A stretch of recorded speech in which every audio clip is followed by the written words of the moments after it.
Boa tarde, manutentores, tudo jóia? Hora de almoço, dei uma paradinha aqui para responder uma pergunta que eu recebi pelo YouTube.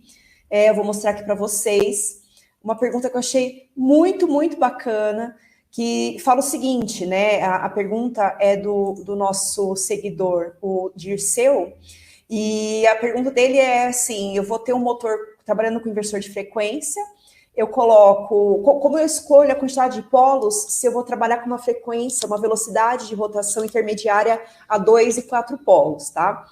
Ele fez essa pergunta num vídeo que eu tenho aqui no canal do YouTube, que eu falo sobre a questão da rotação dos motores, o que acontece se eu trabalhar com uma rotação diferente da nominal do motor.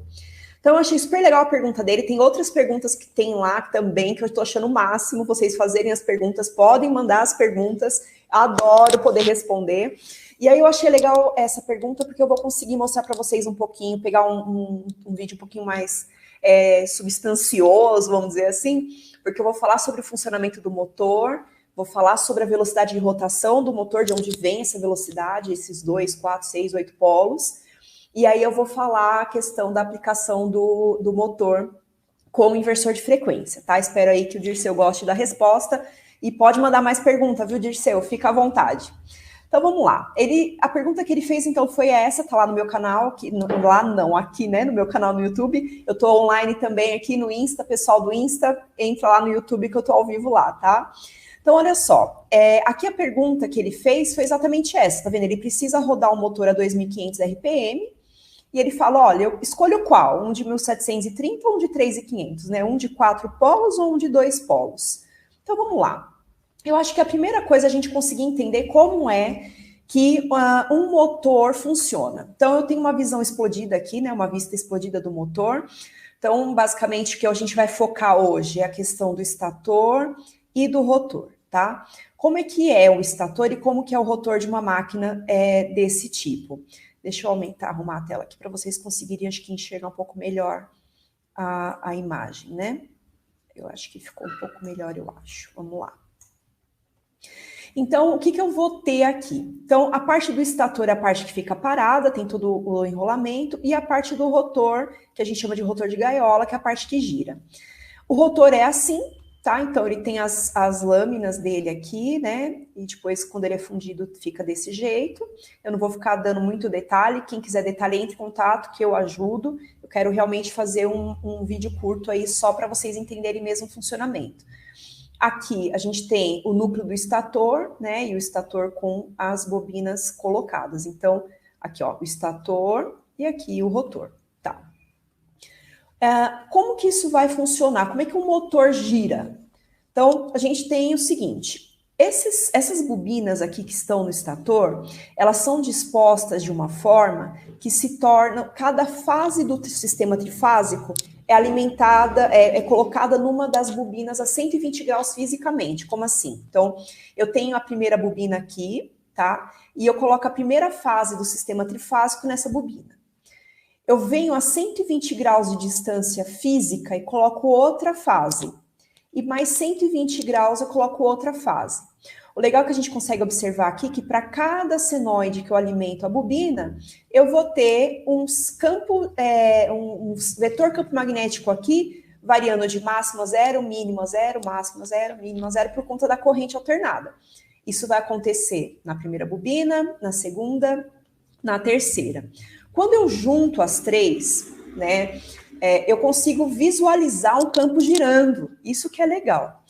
A partir do momento que eu pegar o rotor e colocar dentro desse campo girante, esse campo vai induzir tensões naquelas aletas, né, essas aletas aqui que a gente viu do rotor, que vai gerar uma corrente, que vai gerar um segundo campo magnético que vai seguir esse aqui que está girando, tá? Então, o motor gira assim. É por isso que existe o campo girante. E aí tem um detalhe, né, que eu nem vou me aprofundar em equações nada aqui nessa apresentação, mas que é a questão do escorregamento. O que é o escorregamento? A velocidade com que esse campo aqui está girando não é a mesma que o rotor está girando. Por quê? Porque se o rotor em algum momento conseguisse, né, magneticamente alcançar esse campo aqui do estator, a indução morreria, vamos dizer assim, tá certo?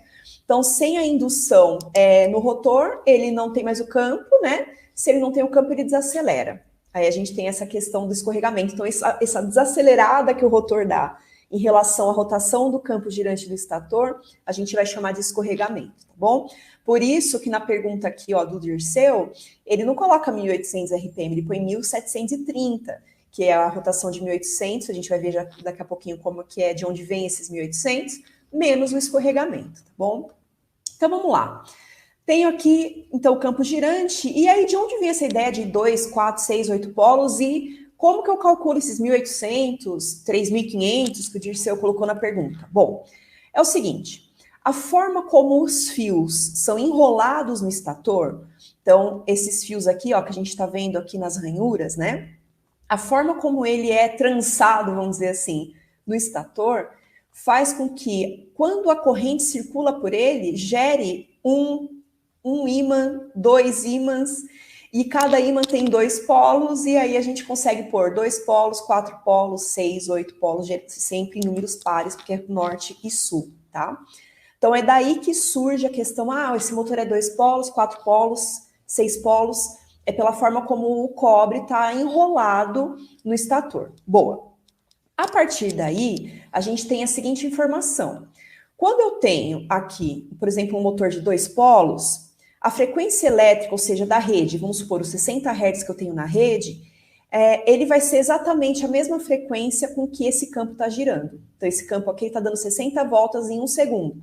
60 Hz, se for ligado em 60 Hz da rede. No 4 polos, a gente tem aqui, ó, a frequência dividida por 2. Se for P polos, aí é só eu pegar a quantidade de polos e dividir por 2. Sempre vai ser dividido por 2, tá? Tendo isso como base, eu consigo, então, ter uma equação que calcula em rotações por minuto qualquer motor que eu tiver, sabendo a quantidade de polos que eu tenho e a frequência de alimentação dele, tá? Então, ó, eu sei, então, que cada rotação por minuto tem 60 segundos, né?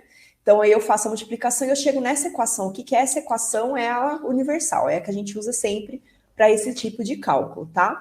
Então, velocidade de rotação do motor é 120 vezes a frequência dividido pela quantidade de polos. Boa. E daí?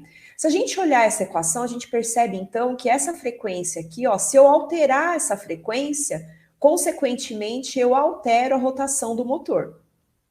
Então, daí vem uma ideia, poxa vida, se eu quiser trabalhar com o motor em outras velocidades diferentes daquela que é a nominal dele, eu posso mexer na frequência que eu vou ter uma alteração na rotação. Isso é verdade?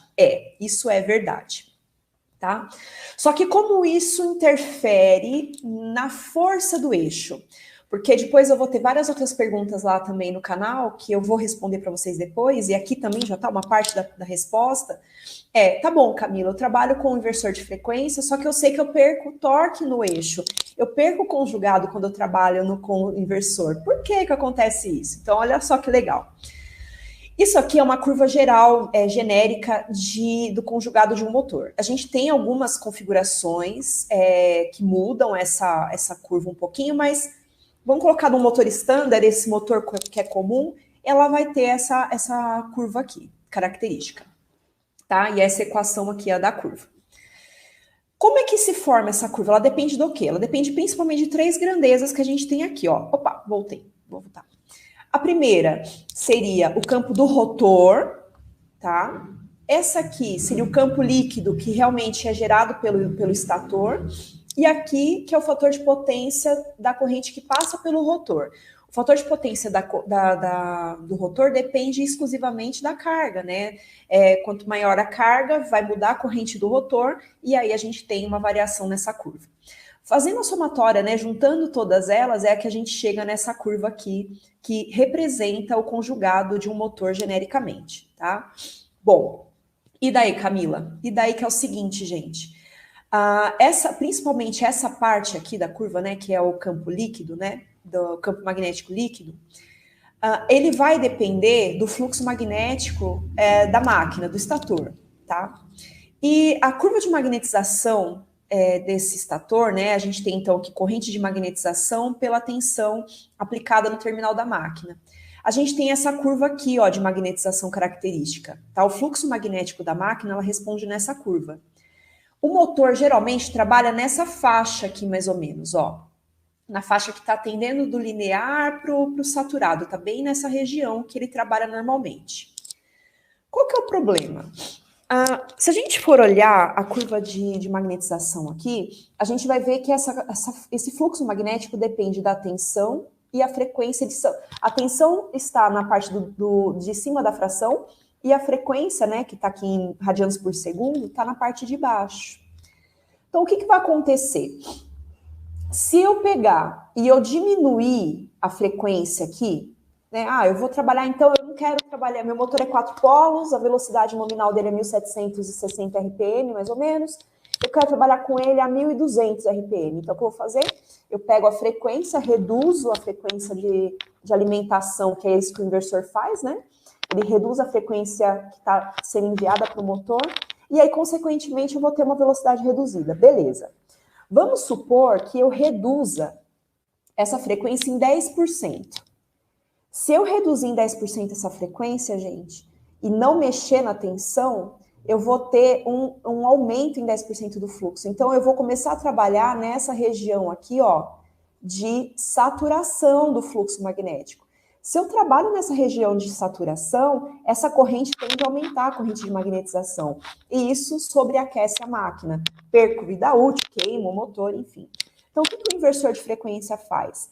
Para velocidades abaixo da nominal dele, do motor, ele vai trabalhar com diminuição de frequência junto com diminuição de tensão. Então, toda vez que ele diminui a frequência, eu vou ter uma redução de 20% da frequência aqui para o meu motor desacelerar. Eu também vou ter, então, uma redução de 20% na tensão que eu estou mandando para o meu motor, tá? E isso gera o quê? Uma perda de conjugado. Por que eu perco torque, né? Conjugado, torque é a mesma coisa. Porque o meu conjugado, ele varia com o quadrado da tensão.